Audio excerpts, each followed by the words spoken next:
विश्व गायत्री परिवार जो संस्थापक थे वो परम पूज्य गुरुदेव श्री राम शर्मा आचार्य जी। तो जब वो हिमालय पे तपस्या कर रहे थे शुरुआती दिनों में, तो उन्होंने एक पुस्तक लिखी थी सुनसान के सहचर। उनका एक पुस्तक है सुनसान के सहचर। आप उसको पढ़ेंगे तो बहुत अलग अनुभूति होगी आप सभी को। बहुत अच्छी पुस्तक, जरूर पढ़िएगा। तो उसमें कुछ अंश है, बस 4-5 पैरा मैं पढ़ना चाहता हूँ। उसमें लिखा क्या है सुनिएगा आप लोग।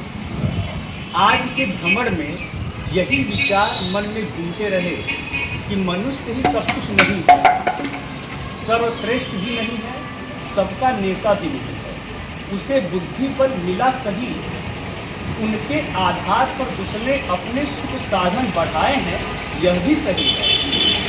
पर साथ ही यह भी सही है कि इसे पाकर उसने अनर्थ ही किया।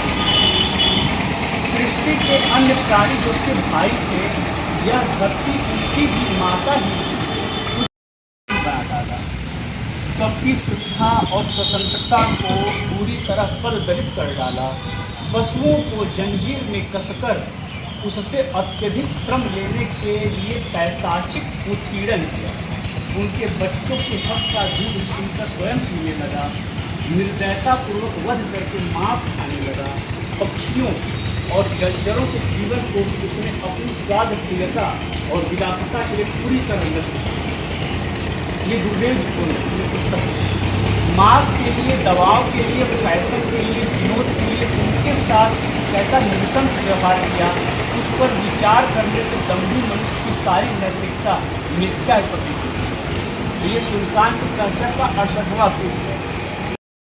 साथ साथ ये सोचते कि हम सर्वश्रेष्ठ हैं, हालांकि हमारे पास बुद्धि बल ज़्यादा है, लेकिन हमें ये भी देखना होगा कि जो परमपिता परमात्मा का ये संसार है, ये सभी का है। पशु पक्षियों, जलचरों, नभचरों, सबका है ना।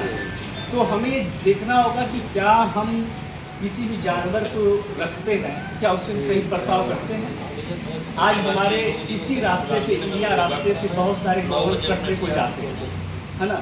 तो कभी आपने सोचा है कि उसका कारण क्या है? इतने सारे गौवंश क्यों कट रहे हैं, क्यों जा रहे हैं? चाहे भैंसे तो ज़्यादा कटती है ना, कभी आपने सोचा क्यों कटती है? कारण उसका एक ही है कि इतने ज़्यादा उनको पैदा किया जाता है कि किसान भी व्यक्ति जो फायदा प्राप्त करता है, अब वो मांस के रूप में भी उसको बेचेगा, तभी उसको प्रॉपर फायदा उसका मिलेगा। तो हम न चाहते हैं पूरा सिंडिकेट, हम इसको रोक नहीं पाते, इसको हम रोक नहीं पाते। तो कारण यही है कि हम अगर प्राकृतिक तौर पर उनको रखना शुरू करें, उसका व्यवसायीकरण बंद करें, जैसे जो कंपनियां, अमूल की फैक्ट्रियां, ये सब लोग करते हैं ना, तो व्यवसायीकरण अगर पशुओं का बंद कर दें तो कटना बंद हो जाए। लेकिन हम इतना उसका कॉमर्शलाइज कर दिए हैं कि कटते हैं। अब जैसे केदारनाथ यात्रा होती है तो रोपवे बन जाए, सब कुछ बन जाए, लेकिन अब क्या जरूरत है बेचारे गधों के सर पे बैठने का, उनकी पीठ पे बैठने का। खच्चर क्या कमज़ोर है, लंगड़े हैं, लूले हैं, उन पर बैठ के जा रहे हैं और फलस्वरूप वो मर जा रहे हैं वहाँ। तो धर्म के नाम पर भी हम बेचारों का शोषण कर रहे हैं।